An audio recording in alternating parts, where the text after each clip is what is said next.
Hello दोस्तों, कैसे हैं आप लोग। Good morning. काफ़ी दिनों के बाद आप लोगों की मुलाकात हमसे हो रही होगी, है ना।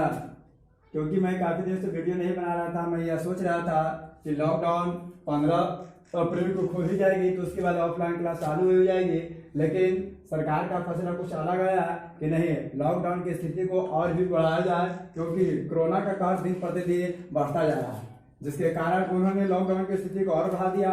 लेकिन सरकार के नियम अनुसार अगर देखा जाए तो लॉकडाउन की स्थिति करीब करीब जून तक बनी रहने वाली है, क्योंकि WHO के यह रिपोर्ट ही करता है कि कम से कम इंडिया में 15 जून तक लॉकडाउन की स्थिति को बनाए रखना पड़ेगा, तब जाकर इंडिया की हालात सुधरेगी। तो ऐसी स्थिति में हम लोग को पढ़ाई के लेकर अगर चला जाए तो पढ़ाई की स्थितियों को देखते हुए हम लोग को काफी समय का नुकसान हो रहा है। इसलिए हमने सोचा कि नहीं, बच्चों को घर पर बैठ करके ही अगर सेवा दी जाए तो कितनी अच्छी होगी, जिसके कारण मैं आप लोगों को ऑनलाइन के माध्यम से आप लोगों को स्टडी कराना चालू कर दिया है। तो इसलिए आप लोग अगर घर पर हैं तो आप अपने YouTube चैनल के माध्यम से आप आराम से स्टडी कर सकते हैं, बशर्ते आप YouTube चैनल का नाम जानना चाहिए, है ना। तो चलिए हम लोग आज स्टार्ट करते हैं फिजिक्स के नेक्स्ट टॉपिक। हम लोगों ने फिजिक्स के प्रकाश के अपवर्तन वाले चैप्टर को स्टडी कर गए। कुछ टॉपिक के बारे में इसमें हम लोगों ने स्टडी किया था और कुछ टॉपिक के बारे में इसमें हम लोगों ने स्टडी नहीं किया था। तो आइए, जिस टॉपिक को हम लोगों को स्टडी करना बाकी रह गया था उसी टॉपिक से आज हम लोग क्या करते हैं, स्टार्ट करते हैं। तो हम लोग आज नेक्स्ट टॉपिक पढ़ना है, बहुत ही शानदार टॉपिक है जिसको हम लोग कहते हैं लेंस के लिए किरण आरेख की बनावट। लेंस के लिए किरण आरेख की बनावट। हम लोग यहाँ पर जो स्टडी करने वाले हैं लेंस, यह लेंस जो होगा गोलीय लेंस होगा। शायद आप लोग जानते हैं कि गोलीय लेंस मुख्य रूप से कितने प्रकार के होते हैं, दो प्रकार के, एक होता है उत्तल लेंस और एक होता है अवतल लेंस, है ना। सब तो जानते होंगे गोलीय लेंस कितने प्रकार के होते हैं, दो प्रकार के, एक उत्तल लेंस एक अवतल लेंस। उत्तल लेंस उस लेंस को कहा जाता है जिसके किनारे के अपेक्षा बीच का भाग क्या होता है, मोटा होता है। इस लेंस को हम लोग क्या कहते हैं, उत्तल लेंस। और अवतल लेंस उस लेंस को कहते हैं जिसके किनारे की अपेक्षा बीच का भाग क्या होता है, पतला होता है। तो इस प्रकार से शायद आप गोलीय लेंस के बारे में जानते होंगे। गोलीय लेंस मुख्य रूप से कितने प्रकार के, दो प्रकार के, उत्तल और अवतल लेंस। तो इसी लेंस के लिए हम लोग किरण आरेख की बनावट को स्टडी करने वाले हैं। तो आइए हम लोग जानते हैं कि लेंस में किरण आरेख की बनावट किस प्रकार से होती है। इसमें हम लोग 3 केस स्टडी करेंगे। कितना केस स्टडी करेंगे, 3 केस, जिसमें सबसे फर्स्ट केस में हम लोग प्रकाश की किरण को गुजारेंगे, उसके प्रकाश से केंद्र से। सेकंड केस में हम लोग गुजारेंगे प्रधान अक्ष के समानांतर अर्थात मुख्य अक्ष के समानांतर। और थर्ड केस में हम लोग प्रकाश की किरण को गुजारेंगे, जानते हो कहां से, फोकस से। तो आओ उन तीनों केसों के बारे में हम लोग 1 बाय 1 करके डिस्कस करते हैं। तो सबसे फर्स्ट केस में अगर आप लोग चैनल के माध्यम से स्टडी कर रहे होंगे तो आपसे गुजारिश है, आपसे विनती है कि कृपया आप अपने नोट्स को निकाल करके स्टडी करें। ऑनलाइन क्लास में जब स्टडी कर रहे हैं तो कृपया अपने सामने नोट्स कॉपी को जरूर रखें। तो आइए सबसे फर्स्ट केस में चलते हैं। फर्स्ट केस में कहता है कि जब प्रकाश की किरण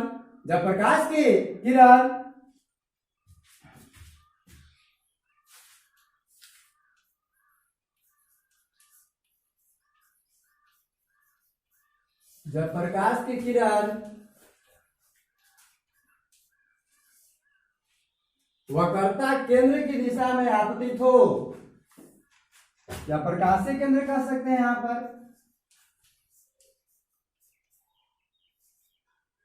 प्रकाश की केंद्र की दिशा में आपतित हो,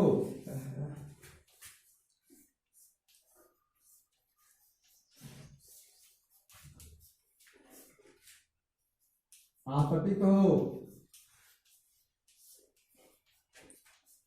चलिए आइए हम लोग देखते हैं कि जब प्रकाश की किरण प्रकाश के केंद्र के दिशा में अगर आपतित होती है तो वह अपवर्तन के बाद किस डायरेक्शन में होकर गुजरती है। यह है उत्तल लेंस। यह कौन सा लेंस है, उत्तल लेंस। और यह जो आपके सामने लेंस जो दिखाई पड़ रहा है यह कौन सा लेंस है, बताओ तो। यह है अवतल लेंस, है ना। यह उत्तल लेंस है, यह कौन सा लेंस है, अवतल लेंस। शायद आप लोग जानते होंगे लेंस के बीच वाले भाग को हम लोग क्या कहते हैं? ऑप्टिकल सेंटर कहते हैं, प्रकाशीय केंद्र कहते हैं, है ना। लेंस जिस पारदर्शक पदार्थ का टुकड़ा होता है उसके केंद्र को हम लोग क्या कहते हैं? प्रकाशीय केंद्र अर्थात ऑप्टिकल सेंटर कहते हैं, जिसको रिप्रेजेंट करते हैं एक्चुअली ओ से। किससे रिप्रेजेंट करते हैं? ओ से। तो जब प्रकाश की किरण उत्तल लेंस में या अवतल लेंस में, उत्तल लेंस में या अवतल लेंस में अगर प्रकाश के केंद्र से होकर गुजरती है अर्थात ऑप्टिकल सेंटर से होकर गुजरती है तो यह लेंस अपवर्तन के बाद, तो यह लेंस अपवर्तन के बाद जिस डायरेक्शन में जाती है उसी डायरेक्शन में उसी सिद्ध में होकर चली जाती है। उसी प्रकार से चाहे उत्तल हो या चाहे अवतल हो, प्रकाश की किरण जब ऑप्टिकल सेंटर से होकर जाती है तो वह जिस डायरेक्शन में जाती है उसी डायरेक्शन में चली जाती है। तो इस प्रकार से आप ध्यान में रखिएगा, ऑप्टिकल सेंटर की दिशा में आपतित होने वाली किरण, ऑप्टिकल सेंटर की दिशा में आपतित होने वाली किरण उसी स्थिति में क्या हो जाती है? चली जाती है।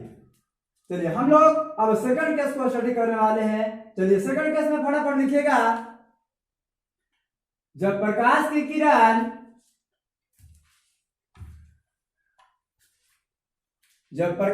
किरण प्रधान अक्ष के समानांतर आपतित हो, या मुख्य अक्ष भी डाल सकते हैं, जब प्रकाश की किरण प्रधान अक्ष के समानांतर आपतित हो। देखिए अगर आप नोट्स वीडियो के माध्यम से अगर बना रहे होंगे तो आपसे गुजारिश है कि नोट्स बनाने के लिए तो हम अलग से टाइम नहीं देंगे, बशर्ते नोट्स बनाने के लिए आपको इसका स्क्रीनशॉट ले लेना पड़ेगा। और स्क्रीनशॉट लेने के बाद जब आप पूरा का पूरा वीडियो देख लेते हैं तो पूरा का पूरा वीडियो देखने के बाद आप लास्ट में स्क्रीनशॉट के माध्यम से आप घर पर बैठकर अच्छी तरह से नोट्स बनाते रहें।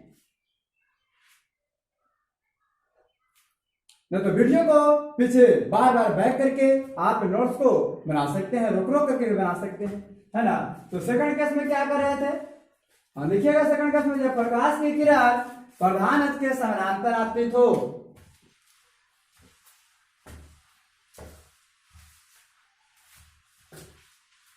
प्रधान अक्ष के समानांतर आपतित हो। आइए देखते हैं कि प्रधान अक्ष के समानांतर आपतित होने वाली या आने वाली किरण किस डायरेक्शन से होकर गुजरती है, किस दिशा में होकर गुजरती है।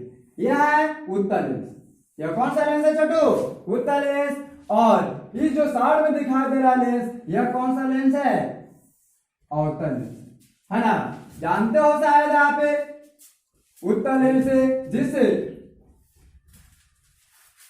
पारदर्शक पदार्थ का टुकड़ा होता है, यह इस टुकड़े के केंद्र को, इस लेंस के केंद्र को हम लोग क्या करते हैं? ऑप्टिकल सेंटर करते हैं। तो इसका भी क्या होगा? एक ऑप्टिकल सेंटर बीच में होगा, है ना। इससे होकर गुजरने वाली और दोनों शीर्षों के लंबवत जो रेखा गुजरती है, इस रेखा को ही हम लोग क्या कहते हैं? इस अक्ष को हम लोग कहते हैं प्रधान अक्ष या मुख्य अक्ष। लेंस के एक नहीं बल्कि दो फोकस होते हैं। लेंस के एक नहीं बल्कि कितने फोकस होते हैं? दो फोकस। एक फोकस इधर मान लेते हैं और एक फोकस इधर मान लेते हैं। मान लेते हैं F1 क्या है? F2 है ना। तो इस प्रकार से जब प्रकाश की किरण जब प्रधान अक्ष के समानांतर होकर गुजरती है तो लेंस से अपवर्तन के बाद यह मुख्य फोकस से होकर गुजरती है। लेंस के द्वितीय फोकस को हम लोग मुख्य फोकस विचार करते हैं, है ना। तो इसी का नाम हम सिर्फ F देते हैं। मुख्य फोकस का हम नाम सिर्फ क्या देते हैं? F देते हैं। तो इस प्रकार से ध्यान रखिएगा, जब प्रकाश की किरण लेंस से होकर गुजरती है तो लेंस से होकर गुजरने के बाद वह कहां से गुजरती है? फोकस से होकर गुजरती है। अगर यह लेंस होगा उत्तल तो गुजरेगी, अगर लेंस होगा अवतल तो गुजरेगी नहीं बल्कि गुजरती हुई क्या होगी? प्रतीत होगी। मान लेते हैं उत्तल लेंस का जो मुख्य फोकस होता है वह इस साइड में होता है। जब प्रकाश की किरण प्रधान अक्ष के समानांतर आएगी, प्रकाश की किरण प्रधान के समानांतर आएगी तो इसको गुजरना चाहिए था सीधे, लेकिन सीधे न गुजरकर यह क्या करता है? अवतल लेंस प्रकाश की किरण को फैला देता है। अवतल लेंस प्रकाश की किरण को क्या कर देता है? फैला देता है। तो जब प्रकाश की किरण को यह फैलाएगा तो लगेगा कि नहीं यह कहीं ना कहीं से आ रही है, यह कहीं ना कहीं से आ रही है। तो इस प्रकार से यदि इस लेंस के अंतर्गत देखा जाए तो जब प्रकाश की किरण अवतल लेंस के प्रधान लेंस के समानांतर आपतित होती है तो ऐसी स्थिति में वह अपवर्तन के बाद वह फोकस होकर गुजरती नहीं बल्कि गुजरती हुई प्रतीत होती है। लेकिन अगर तुम बात करते हो उत्तल लेंस का तो उत्तल लेंस में जब प्रकाश की किरण प्रधान लेंस के समानांतर आपतित होती है या आती है तो अपवर्तन के बाद कहां से गुजरती है? फोकस से होकर गुजरती है। तो इस प्रकार से दोनों को इसको आप ध्यान में रखिएगा, है ना। चलिए थर्ड केस में हम लोग फटाफट स्टडी करते हैं। चलिए फिलहाल के लिए इतना का स्क्रीनशॉट ले ले, इसके बाद हम लोग थर्ड केस में हम लोग स्टडी करते हैं। चलिए आइए हम लोग थर्ड केस देखते हैं।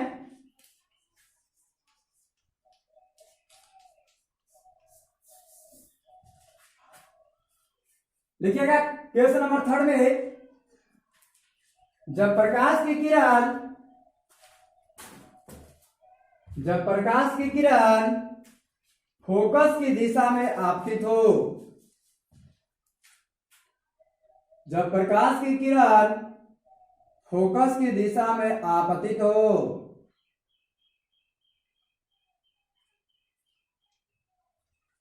फोकस की दिशा में आपतित हो। चलिए हो क्या होगा, यही मान लेते हैं कि आपका लेंस है, बताओ तो यह कौन सा लेंस है? उत्तल लेंस। और इस तरफ मान लेते हैं हमारे पास जो लेंस है वो कौन सा लेंस है? अवतल लेंस। यह ऑप्टिकल सेंटर हो गया। इससे होकर गुजरने वाली अक्ष को हम लोग क्या कहते हैं? प्रधान अक्ष या मुख्य अक्ष। यह ऑप्टिकल सेंटर हो गया। इससे गुजरने वाली अक्ष को क्या कहते हैं? प्रधान अक्ष या मुख्य अक्ष। प्रधान अक्ष या मुख्य, है ना। जब प्रकाश की किरण इसको मान लेते हैं, इस तरफ क्या होगा? प्रथम फोकस होगा और उस तरफ क्या होगा? द्वितीय फोकस होगा। हर फोकस की दूरी ऑप्टिकल सेंटर से क्या होती है? बराबर होती है। इसको आप ध्यान में रखिएगा। इसका प्रथम फोकस इस तरफ होता है और द्वितीय फोकस इस तरफ होता है ना। तो जब प्रकाश की किरण फोकस से होकर गुजरती है, मान लेते हैं कि इसी फोकस से होकर गुजर रही है, इसी फोकस से होकर गुजर रही है ना, या गुजरती हुई प्रतीत होती है, गुजरती है या गुजरती हुई क्या होती है? प्रतीत होती है। देखो यहां पर गुजर रही है प्रकाश की किरण, लेकिन यहां पर गुजर नहीं रही है बल्कि गुजरती हुई क्या हो रही है? प्रतीत हो रही है। तो जब प्रकाश की किरण लेंस के फोकस से होकर गुजरती है या गुजरती हुई प्रतीत होती है तो ऐसी स्थिति में प्रकाश की किरण प्रधान अक्ष के समानांतर गुजरती है। प्रधान अक्ष की क्या जाती है? समानांतर। अगर फोकस से होकर गुजरती है तो गुजरने के बाद यह प्रकाश की किरण प्रधान अक्ष की क्या जाती है? समानांतर हो जाती है। उसी प्रकार से इस लेंस में भी जब प्रकाश की किरण गुजरती हुई प्रतीत होगी तो ऐसी स्थिति में प्रकाश की किरण क्या होती है? प्रधान अक्ष की क्या हो जाती है?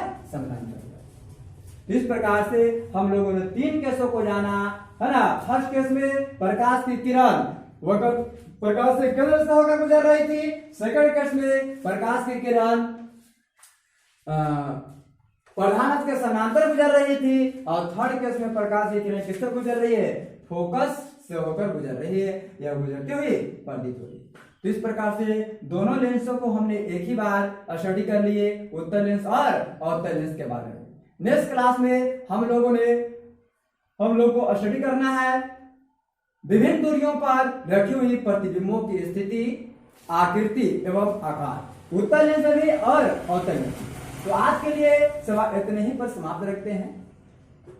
नेक्स्ट क्लास में जब हम लोग फिर मिलेंगे तो हम लोग नेक्स्ट टॉपिक के बारे में बात करेंगे। अगर आप चाहते हैं किसी प्रकार का वीडियो हमारे पास तक पर डे पहुंचता रहे तो आपसे गुजारिश है कि प्लीज चैनल को सब्सक्राइब करना बिल्कुल ना भूले। अगर चैनल को आप सब्सक्राइब नहीं करते हैं तो आपको पर डे मेरे YouTube चैनल पर जा करके आपको वीडियो को देखना पड़ेगा कि कौन सा वीडियो अपलोड हुआ है, कौन सा वीडियो अपलोड नहीं हुआ। लेकिन अगर आप मेरे चैनल को सब्सक्राइब कर लेते हैं तो जैसे ही कोई वीडियो अपलोड करता हूं वैसे ही आपके पास तक नोटिफिकेशन सबसे पहले पहुंच जाएगी। इसलिए आपसे यही विनती है, यही प्रार्थना है कि मेरे चैनल को जल्द से जल्द सब्सक्राइब कर दे और साथ ही साथ अपने दोस्तों के पास भी इस वीडियो को शेयर कर दे कि नहीं, आप घर पर ही बिल्कुल आसानी से बैठकर स्टडी किया जा सकता है, क्योंकि जब तक लॉकडाउन की स्थिति रहेगी तब तक क्लास तो खुल नहीं सकता है। इसलिए हम लोगों को चाहिए कि नहीं, घर पर ही बैठकर स्टडी करें और लॉकडाउन के नियमों का पालन करते रहे। चलिए आज के लिए सेवा समाप्त करते हैं। जय हिंद, जय भारत।